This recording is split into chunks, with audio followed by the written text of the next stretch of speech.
পশ্চিম বর্ধমানের অন্ডালে এসটিএফ এর বড়সড় অভিযানে এক ব্যক্তির বাড়ি থেকে উদ্ধার হলো বিপুল পরিমাণে আগ্নেয়াস্ত্র। তৃণমূল কংগ্রেসের ঘনিষ্ঠ বলে পরিচিত শেখ শামসের হোসেনের সঙ্গে নিয়ে অন্ডালে তার বাড়িতে তল্লাশি অভিযান চালায় এসটিএফ। তল্লাশিতে উদ্ধার হয়েছে 3টি পাইপ গান, 4টি 9mm পিস্তল, 7টি 7mm পিস্তল এবং 56 রাউন্ড গুলি। এসটিএফ সূত্রে জানা গিয়েছে, গত 30শে জুলাই রাঁচি থেকে খাইরুল নামে এক ব্যক্তিকে গ্রেফতার করা হয়। তাকে জিজ্ঞাসাবাদ করার পরই শেখ শামসের হোসেনের নাম সামনে আসে। তদন্তকারী সংস্থার দাবি, পশ্চিম বর্ধমানের কয়লা সিন্ডিকেটের মূল চক্রী হিসাবে শামসের নাম উঠে এসেছে।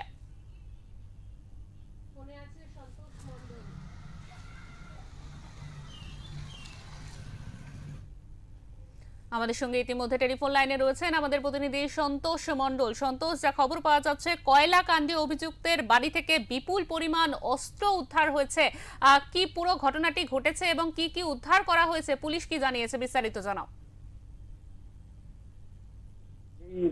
মহিষুল দে তাকে গ্রেপ্তার করেছিল জামুরিয়া থানা। তার কাছে জিজ্ঞাসাবাদ করার পর অনেক কিছু তথ্য পাওয়া গেছে।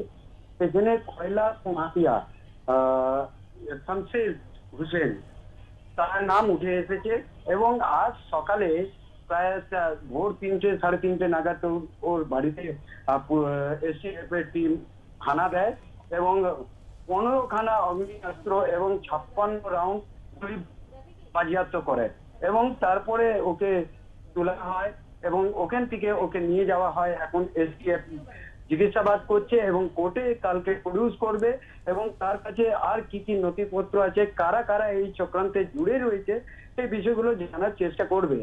এখন এসটিএফ এর টিম এই বিষয়টা জানতে চাইছে কি ওয়েস্ট বেঙ্গলে মানে পশ্চিমবঙ্গে এইরকম কতজন আছে যাদের কাছে এইরকম অগ্নিয়াস্ত্র আছে বেআইনি ভাবে, এবং কি করে এসেছে, কাদের মারফতে এসেছে, কারা এটা সাপ্লাই করতো, আর কি কাজে এটা ইউজ হবে, কি কারণে আনা হয়েছিল, নাকি 2026-এর ইলেকশনের এই ইউজের জন্য আনা হয়েছিল, কেন এই বারবার উঠে আসছে শেখ শামসেরের নাম। তৃণমূল কংগ্রেসের ঘনিষ্ঠ, মানে তৃণমূল কংগ্রেসের সাথে তার পরিচয় আছে এবং তার সাথে মুখটা বসা আছে। এই বিষয় নিয়ে ইনকোয়ারি হচ্ছে এবং এই বিষয়টা নিয়ে জানার চেষ্টা করছে এবং কোন কোন নেতার সাথে তার যোগাযোগ ছিল, তৃণমূল কংগ্রেসের কোন স্তরের নেতার সাথে ছিল, না মন্ত্রীর সাথে ছিল, না মুখ্যমন্ত্রীর সাথে ছিল, এই বিষয়গুলো তদন্ত করছে এসটিএফ টিমরা। অনেক ধন্যবাদ সন্তোষ।